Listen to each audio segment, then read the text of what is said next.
Hello everyone, আসসালামু আলাইকুম। সবাইকে ওয়েলকাম জানাচ্ছি নতুন ভিডিও দেখার জন্য।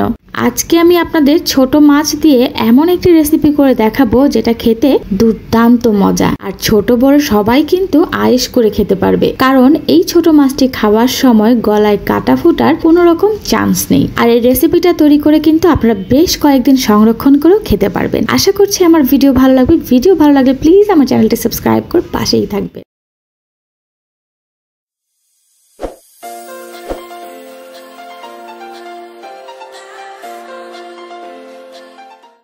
আজকে আমি ছোট মাছের এই রেসিপিটা তৈরি করার জন্য এখানে কয়েক রকমের মেলানো ছোট ছোট মাছ রয়েছে। এখানে ছোট চান্দা মাছ, ছোট চিংড়ি মাছ, মলা মাছ, কাচকি মাছ, সব ধরনের মাছ মেলানো রয়েছে। খুব ভালো করে ধুয়ে পরিষ্কার করে নেওয়ার পর এখানে আমি স্বাদ মতন দিয়ে দিচ্ছি লাল মরিচের গুঁড়া, আর দিয়ে দিতে হবে স্বাদ মতন হলুদের গুঁড়া। এখানে ঝালের পরিমাণটা আপনাদের উপরে নির্ভর করবে। আর দিতে হবে স্বাদ মতন লবণ। লবণটা বুঝে শুনে দিতে হবে, কারণ মাছগুলো কিন্তু ডুবো তেলে আমরা একদম ভাজা ভাজা করব। আর যে কোনো জিনিস ভাজা হয়ে যাওয়ার পরে কিন্তু সেটা লবণের পরিমাণটা একটু বেশি মনে হতে পারে, তাই এর জন্য আমাদেরকে মাছের মধ্যে লবণের পরিমাণটা বুঝে শুনে অ্যাড করতে হবে। এবার হাত দিয়ে আমি না মেখে এরকম চামচের সাহায্যে মেখে নিচ্ছি, কারণ এখানে অনেক ছোট মাছ রয়েছে। চান্দা মাছগুলোতে কাটার পরিমাণ বেশি থাকে, চিংড়ি মাছ রয়েছে, এগুলো যাতে হাতে ফুটে না যায় কাটাগুলো, এর জন্য আমরা এইভাবে চামচের সাহায্যে মেখে নিব। তো চামচের সাহায্যে মাখানোর পর এখন আমরা সরাসরি চুলায় চলে যাব এই রান্নার প্রসেসটা শুরু করার জন্য। আর হ্যাঁ, আপনারা কিন্তু অবশ্যই খেয়াল করবেন মাছ ধোয়ার পরে যেন মাছে কোনো পানি না থাকে। চুলায় আমি একটি পাত্র বসিয়ে দিয়ে সরিষার তেল বেশ অনেকটা পরিমাণ দিয়ে দিব, আর তেলটাকে বেশ ভালোভাবে গরম করে নিব। ভালোভাবে যখন তেলটা গরম হয়ে যাবে তখন আমরা চুলার চালটাকে একটু কমিয়ে নিয়ে চামচের সাহায্যে মাছ অর্ধেকটা পরিমাণ দিয়ে তারপর নেড়ে চেড়ে একটু মিশিয়ে দিব তেলের সাথে। আর একটু মিশিয়ে দেওয়ার পর কিন্তু চুলার জালটা কিন্তু আমাদের হাইতে রেখে মাছগুলোকে ফ্রাই করে নিতে হবে। আর অবশ্যই ঘন ঘন নাড়া যাবে না। যখন একটা পাশ অর্থাৎ নিচের পাশটা ভালো মতন ভাজা হয়ে যাবে তখন আমরা একটু নেড়ে দিব। তারপর যখন দু সাইড একই রকম ফ্রাই হয়ে যাবে তখন আমরা আলতো হাতে উল্টে পাল্টে নেড়ে চেড়ে মাছগুলোকে ক্রিস্পি করে ভেজে নেব। খেয়াল রাখতে হবে মাছগুলো যাতে পুড়ে না যায়। অবশ্যই এই পর্যায়ে আসার পর অনবরত নাড়াচাড়ার উপরে রাখতে হবে। যখন দেখতে পারবেন মাছগুলো একটা সনসন আওয়াজ হচ্ছে, এরকম অনেক ফেনা সৃষ্টি হচ্ছে, বুঝতে হবে মাছগুলো ফ্রাই করা হয়ে গিয়েছে।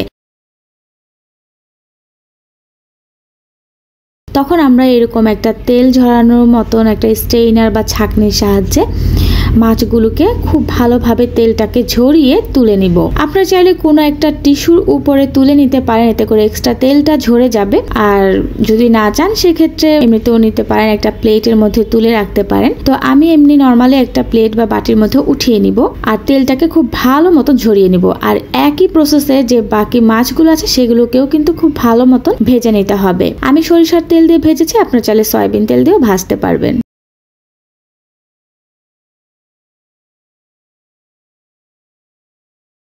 এখন আমরা একটা ছোট বাটি নিয়েছি। এই বাটির মধ্যে দুটো কাঁচামরিচ, লাল সবুজ মেলানো দুটো কাঁচামরিচ, আর সাথে একটা পেঁয়াজ কুচি নিয়ে নিচ্ছি। আর দিয়ে দিব সামান্য পরিমাণ একটু লবণ। যতটা পেঁয়াজ আর মরিচ মাখানোর জন্য লাগবে ঠিক ততটা লবণ আমি দিয়ে ভালো করে মেখে নিচ্ছি। ভালো করে পেঁয়াজ মরিচটাকে মেখে নেওয়ার পর এখন আমরা এখানে খুবই সামান্য পেঁয়াজ আর কাঁচামরিচ অনুযায়ী একটু সরিষার তেল দিয়ে দিব। কাঁচা সরিষার তেলের ফ্লেভারটা কিন্তু ভালো লাগবে এই মাছটা খাওয়ার সময়।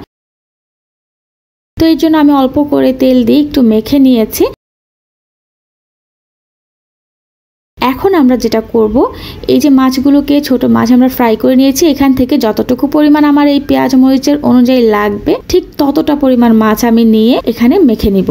অর্থাৎ আমরা যতটুকু পরিমাণে মাছগুলোকে এখন খাবো সেই পরিমাণে মাছকে কিন্তু আমরা এইভাবে মেখে তারপরে ভাতের সাথে খাবো। আপনারা কিন্তু ভাজার পরে মাছটা ওভাবেও খেতে পারেন, কিন্তু আমি এভাবে একটু কাঁচা পেঁয়াজ মরিচ দিয়ে মেখে নিচ্ছি, এতে করে খেতে অনেক বেশি মজা লাগে। তারপর যে এক্সট্রা মাছটা থাকবে সেটা যে কোনো কাঁচের কন্টেইনার বা বা এয়ারটাইট যে কোনো বক্সে ভরে কিন্তু সংরক্ষণ করতে পারবেন। এই তো তৈরি হয়ে গেল আমাদের খুব মজার ছোট মাছ চচ্চড়ি, যেটা কিনা ছোট বড় সবাই খুব ইজিলি খেতে পারবে, কারণ এটা ডিপ ফ্রাই বা একদম মুচমুচে করে ভাজার জন্য কাটাগুলো সবই মুচমুচে হয়ে গিয়েছে। এটা কোনো রকমের গলায় বাঁধবে না, আর এটার ফ্লেভারটা এত সুন্দর ছিল আর এটা খেতে এত ভালো ছিল, বাসায় ট্রাই করলেই বুঝতে পারবেন। আশা করছি আমার আজকের ভিডিওটা ভালো লেগেছে। ভিডিও ভালো লাগলে প্লিজ আমার চ্যানেলটি সাবস্ক্রাইব করে পাশেই থাকবেন। বিদায় নিব আজকের মতন এখানে। সবাই ভালো থাকবেন, সুস্থ থাকবেন। আল্লাহ হাফেজ।